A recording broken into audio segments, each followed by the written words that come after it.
Okay team, I need to start today by calling out a classic gym crime. You walk through the door, drop your water bottle, crack your knuckles like you're entering battle, and then for your warm-up, a half-hearted quad stretch, 3 arm circles, 1 dramatic exhale, and maybe a little wiggle if you're feeling spicy. And then straight into those heavy squats. Look, I say this with so much love. Your warm-up is not supposed to look like a GCSE PE lesson from 2003. Today, we're diving into one of the most overlooked, misunderstood, and honestly funniest parts of training. The warm-up you've been doing wrong, and how to finally fix it. So get comfy, press play on your intro music, and let's prime that brain before we primed those muscles.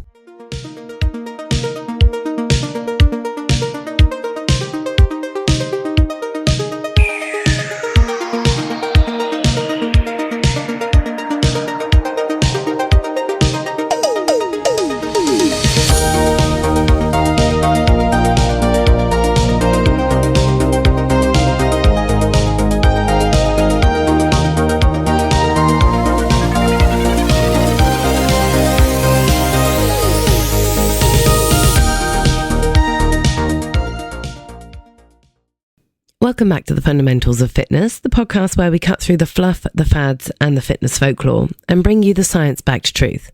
And today, we're talking about the thing everyone knows they should do but absolutely do not do properly. Warm-ups. Now, let's be clear. Most people aren't avoiding warm-ups because they're lazy. They're avoiding them because they don't understand why they're so important. So here's the thing. Warm-ups aren't just about warming up. They're about priming your nervous system, preparing your joints, activating your stabilizers, switching on muscles you forgot existed, and telling your brain, hey, we're about to do something that requires coordination, focus, and control. Please stay awake. So where did the bad warm-up habits come from? Most of us learn to warm up in school by doing static stretches, reaching for toes, holding for 20 seconds, and pretending not to cry. That's not a warm-up. That's a hostage situation. Static stretching before strength training can actually reduce your power output temporarily. Your muscles are basically going, oh, so we're relaxing? Cool, I'll switch off. And then you try to lift a heavy barbell and wonder why you feel like wet pasta. The old school approach stuck around because no one told us any better. For athletes, they've known for years that correct warm-up is the difference between hitting PBs versus struggling with the bar, smooth reps versus shaky reps, feeling strong versus feeling stiff, reducing injury risk versus creating one, and high performance versus mediocrity. So what a warm-up really does, and this is the science made simple for you. When you warm up properly, you increase your blood flow, you activate your nervous system, you improve your joint lubrication, you wake up stabilizing muscles, you increase movement efficiency, you reduce injury risk, you improve your coordination, you mentally prepare for focus, and you perform better. The warm-up is the bridge between the couch and the squat rack. It's literally the difference between turning your body on versus asking it to perform cold. So you know the people. You might be the people. But it's okay. You're safe here. They do 2 shoulder rolls, a tiny hip circle, 1 dramatic yawn, and boom, bench press time. Or worse, they go straight from the car park to deadlifts without doing anything. Your hamstrings are crying, your spine is filing an official complaint, and your glutes are still in airplane mode. We're not doing that anymore. See, athletes don't warm up just to avoid injury. They warm up to perform better, and here's the truth. If you want to lift heavier, run faster, move smoother, feel stronger, or get better long-term results, your warm-up is not optional, it's part of the workout. Professional athletes spend 15 to 25 minutes warming up every single session. Not because they're fragile, but because they're understanding performance science. If you train without preparing your body, you're not being hardcore, you're just being unprepared.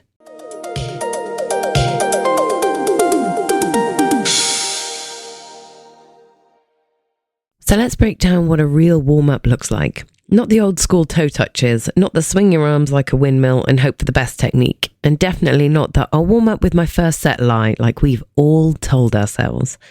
A proper warm-up has 3 non-negotiable components, and when you do them right, your session feels completely different. Stronger, smoother, safer, more powerful, more confident. So let's get into the magic trio of warming up: mobility, activation, and movement prep.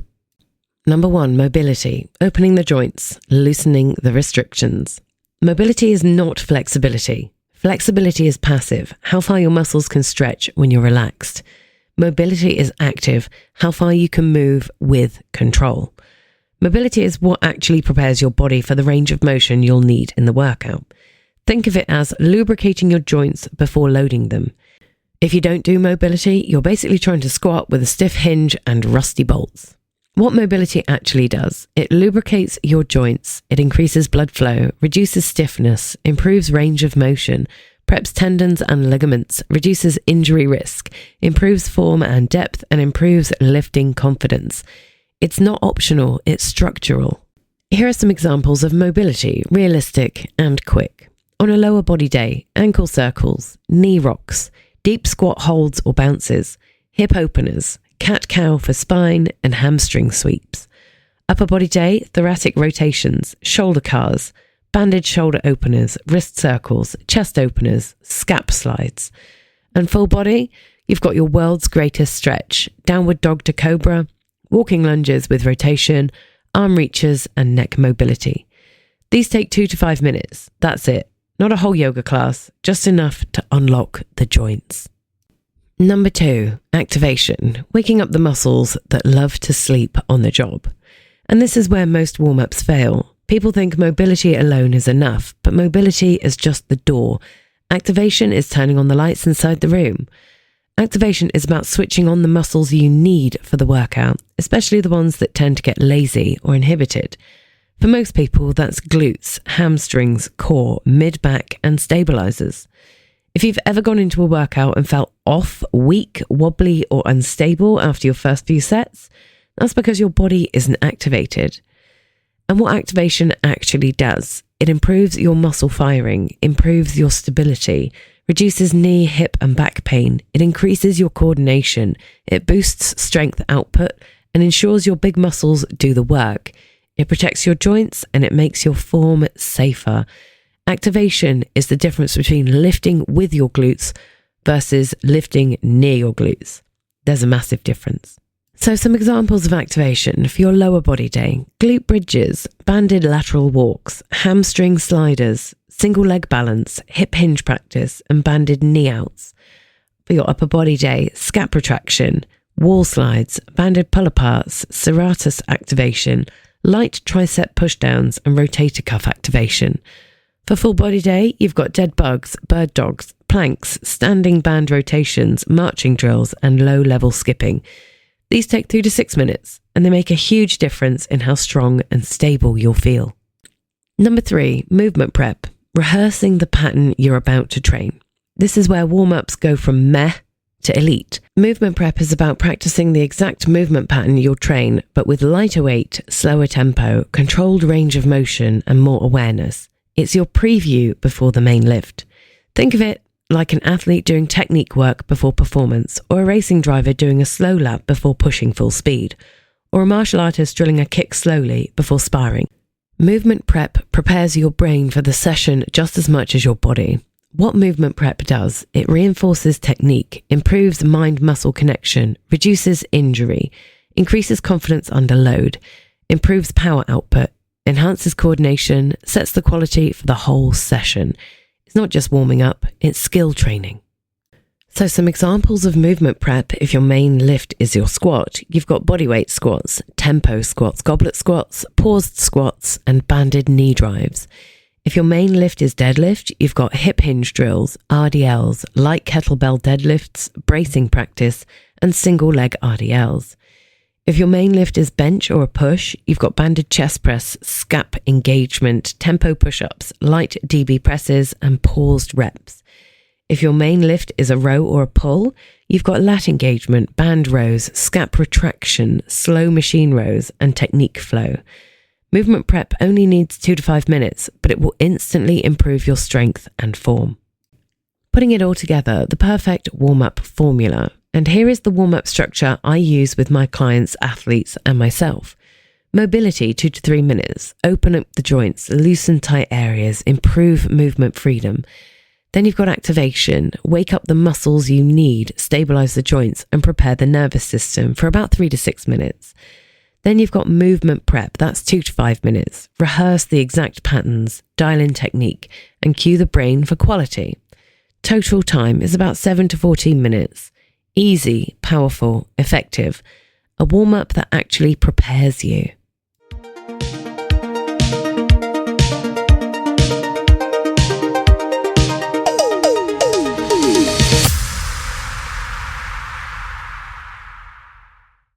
Now let's get into something that still blows people's minds when I explain it to them in the gym.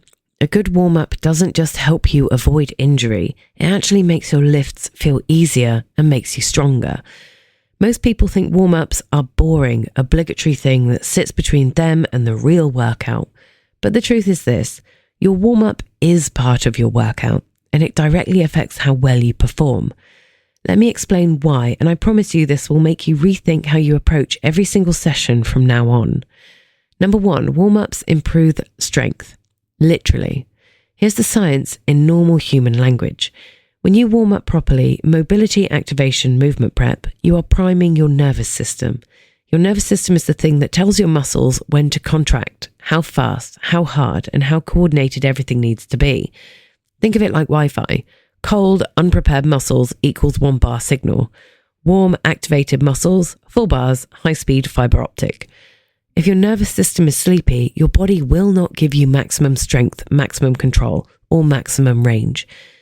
But when your warm-up activates the neural pathways, you're literally able to contract muscles harder, produce more power, recruit more fibers, stabilize better, brace more effectively, and coordinate movement smoothly. This is why athletes always warm up thoroughly. They want their nervous system fully online before they perform. And this is why sometimes you feel weirdly weak on your first set, but stronger on your second or third. It's not magic. It's that your body finally woke up. Number 2, warm-ups improve technique instantly. Technique isn't just a skill, it's neurological pattern. When you repeat patterns slowly in your warm-up, you're telling your brain, this is the movement we're doing today. Learn it, repeat it, perfect it. This is why movement prep is a game changer. If you go straight into a heavy lift with cold muscles and tight joints, your body has to guess what to do.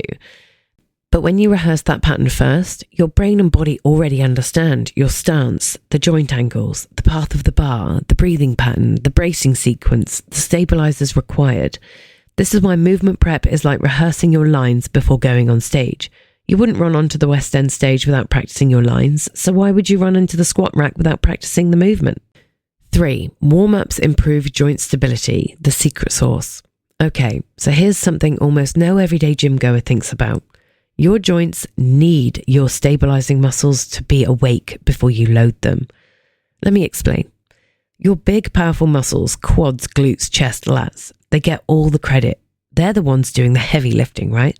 But underneath them, supporting them, keeping everything else safe, you've got small stabilizing muscles like your rotator cuff, your deep core, your glute medius, your spinal erectors, and your mid-back stabilizers. If these guys are asleep, your big muscles will try and take over, but they're forced to work harder with worse leverage in a more unstable structure. That leads to bad form, lower strength, niggles, compensations, and injuries over time. Activation drills switch these stabilizers on before the load hits. Think of it like tightening the screws before building the wardrobe. You don't want your squat built on wobbly foundations. Number 4, warm-ups reduce pain. Yes, the joint pain you think is just age. This is a big one. And so many people say, my knees hurt when I squat, my shoulders hurt during bench, my back pinches when I deadlift. And then I watch their warm-up and it's, well, non-existent. But when they do the 5 minutes of proper mobility and activation, the pain reduces or disappears entirely. Pain is often just your body saying, I'm not prepared for this movement. Warm-up equals preparation. Preparation equals confidence. Confidence equals better movement. And better movement equals less pain. Number 5, skipping warm-ups, the silent progress killer. And I'm going to say this very plainly and with a lot of love. If you're skipping warm-ups, you are slowing your progress down massively. You're not saving time, you're sabotaging yourself. Skipping warm-ups doesn't just increase injury risk, it reduces the quality of every rep. Lower quality reps mean worse technique, less power, lower muscle activation, fewer gains, slower fat loss, less confidence, and more frustration.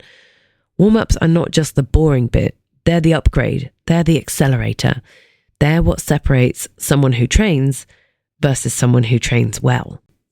Number 6, athlete parallels. Why pros never skip this. This is where, in my experience, coaching athletes really shaped my perspective. Athletes don't warm up because they're fragile. They warm up because they understand something most gym goers don't. A warm-up isn't preparing your body for the workout, it's preparing the workout to be worth your time. Athletes know you can't produce peak power on cold joints. You can't move explosively if your nervous system is asleep. You can't control your form if your stabilizers aren't activated. You can't prevent injuries if you load an unprepared system. I've watched race drivers do 20 minutes of mobility, activation and reaction work before getting into the car. Because when you move at high speeds, precision matters. But even if you're not an athlete, your gym session deserves that level of preparation too.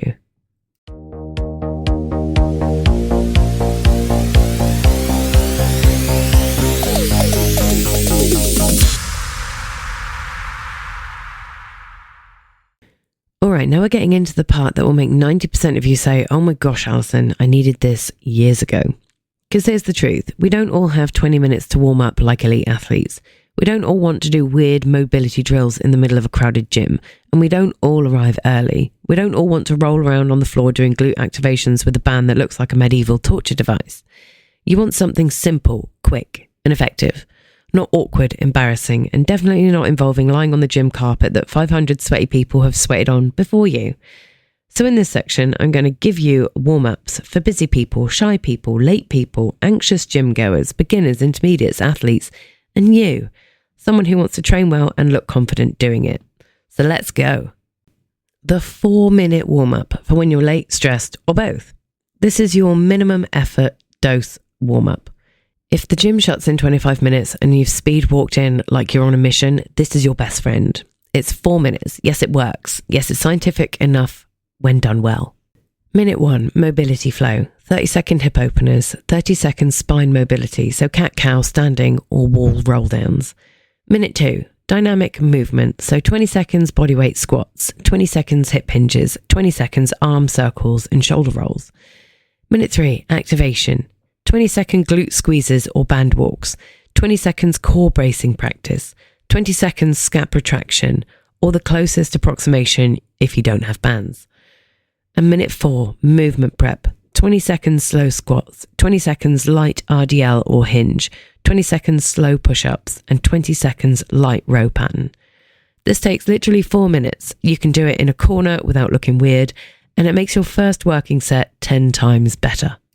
The shy girl, shy guy warm-up. You're in a crowded gym and don't want to look like a weirdo. You want a warm-up that doesn't draw attention. No floor work, no bands, no dramatic stretches that look like a mating ritual. Here's your warm-up. 1. Standing joint flow, 60 seconds. Small ankle circles, small hip circles, shoulder rolls, and neck mobility. 2. Subtle activation, so 90 seconds. Standing glute squeezes, nobody knows you're doing them. Scap retractions, look like good posture, and core bracing, no one can even see it. 3. Machine-based movement prep, so 90 seconds. So light leg press, light row, light chest press. These machines are normal to warm up on. Everyone does it. No one watches them.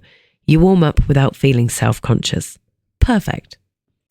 Now I've got some warm-up templates for each sort of type of workout. So let's break down some warm-ups for each main session type. So a strength day warm-up, the full version.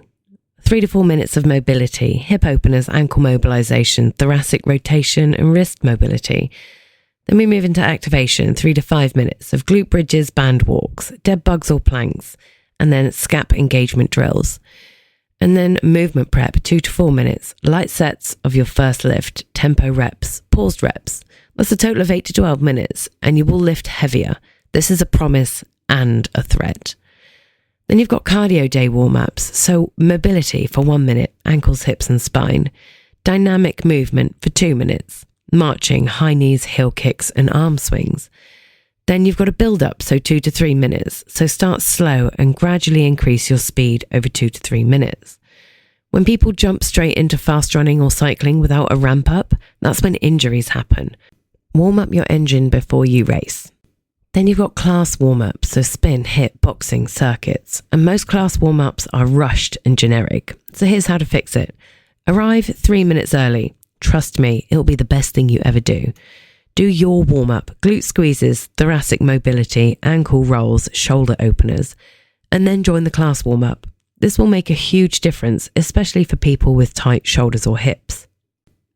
I'll not give any names, but one of my clients, she knows who she is, she had pain for years during her squats.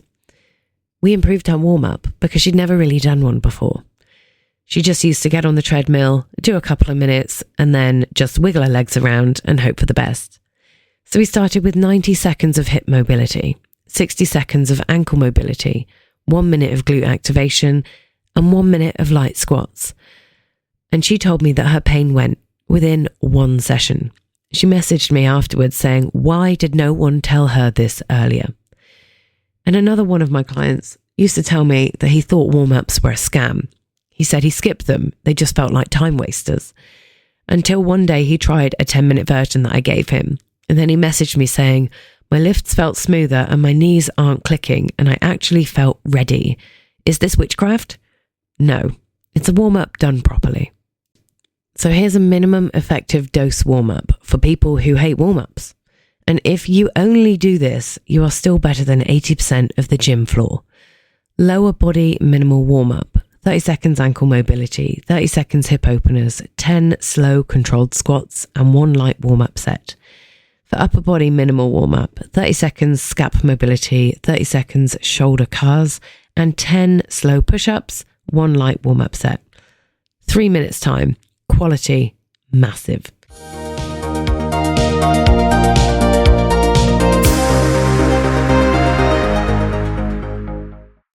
All right, team, now we've talked about mobility, activation, movement prep, and all the practical ways to warm up in real life. Let's bring it all home and talk about something even more important, how to actually build a warm-up that works for you.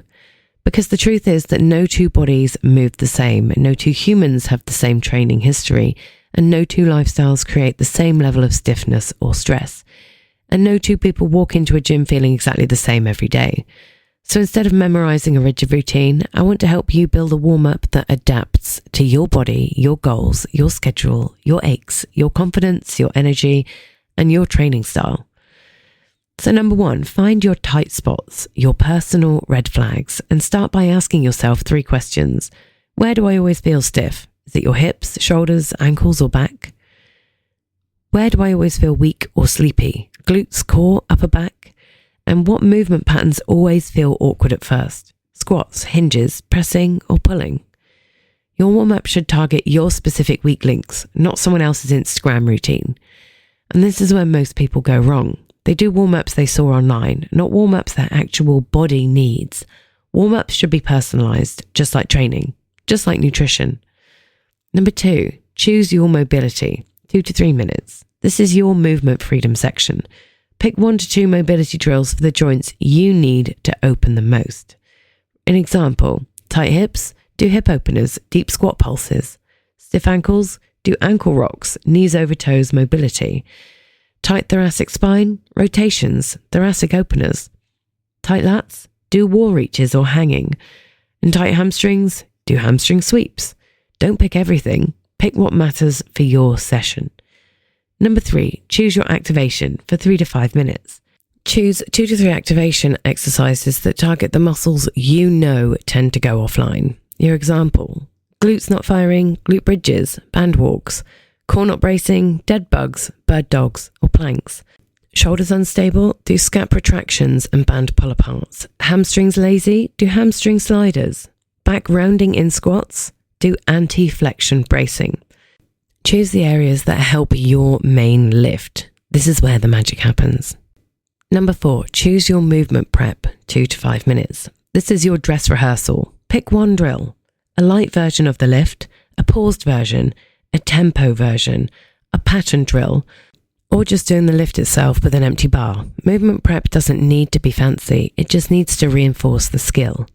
Number 5, make sure it matches the session. And here's your formula. Strength day, mobility, hips, ankles and shoulders. Activation, glutes, core, scapula. Movement prep, the main lift pattern. Hypertrophy day, mobility, target areas only. Activation, the muscles you want to feel. Movement prep, light sets with higher time and attention. Cardio day, mobility, hips and ankles. Activation, core and calves. Movement prep, slow build up, ramp pacing. And conditioning day, mobility for your full body. Activation, core and stabilizers. Movement prep, light versions of key movements. This is how athletes do it. This is how you do it. 6. How to know your warm-up is working. You should feel warmer, more mobile, more stable, more confident, more focused, less stiff, less anxious, more ready, more connected to your body and more in control. You should not feel exhausted, confused, overwhelmed, like you've done a full class already. If your warm-up feels like a workout, it's too long. If your warm-up feels like nothing, it's too short. Number 7, how to stop over-warming up. And yes, some people do this. If you're sweating buckets, fatiguing your muscles, burning through energy, mentally bored before the session, or losing strength in your first sets, your warm-up is now a workout. Dial it back. Warm-ups should prepare you, not drain you. Aim for 7 to 12 minutes unless you're an athlete doing power output work or high force training. Number 8, the 3 breath rule for nervous days. Some days you walk into the gym feeling rushed, overthinking, disconnected or stressed. So use the 3 breath rule. Stand tall. Breathe in through your nose for 4 seconds. Breathe out longer than you breathe in. And reset your mind before you warm up. No meditation, no weirdness, just central nervous system regulation. It's what athletes do before competition, and it works in your everyday sessions too. And number 9, the final coaching prep talk. And listen, I know warm-ups don't feel exciting. They're not flashy, they're not Instagram worthy, and they're not the part you brag about. But warm-ups are how you prevent the injuries that derail you. Warm-ups are how you grow strength safely. And warm-ups are how you avoid wasting your first 2 sets feeling lost or stiff. Warm-ups are how you lift better, move better, feel better, and stay consistent for years. A good warm-up builds confidence. It builds ownership. It builds readiness. It builds competence, and competence becomes confidence. Warm-up is not a punishment. It's a gift. It's permission for your body to perform at its best. Your strength deserves preparation. Your joints deserve protection. Your mind deserves clarity, and your training deserves to feel good, not forced and stiff. This is your warm-up you've been doing wrong. And now, forever, the warm-up you're going to do right. And that brings us to the end of today's episode of the Fundamentals of Fitness. If you've been skipping warm-ups, if you've been doing the 30 seconds stretch and pray, if you've been winging it with cold joints and stiff muscles, today's your clean slate. Your body deserves better than that. Your strength deserves better than that, and your performance deserves better than that. Warm-ups aren't a chore, they're an advantage. It's the difference between fighting your way through a session and moving with confidence, control, and power. So next time you step into the gym, remember this. You don't need a perfect warm-up, you just need an intentional one. A few minutes of tuning in, a few minutes of prepping your muscles, your joints, your mind, and a few minutes of owning the space you're in. And if this episode has helped you, if it made you laugh, made you rethink your routine, or made you say, okay, yeah, that's me, please share it with someone who needs it. Your best friend, your gym buddy, your partner who refuses to warm up and then complains their knees hurt. Tag me on Instagram, AB Performance Training, and let me know what part hit home. And if you want coaching, support, programs, or help building your own training routine, you can find everything at abperformance.training. I'm Alison, this is the Fundamentals of Fitness. And remember, the foundations make all the difference. See you next Monday.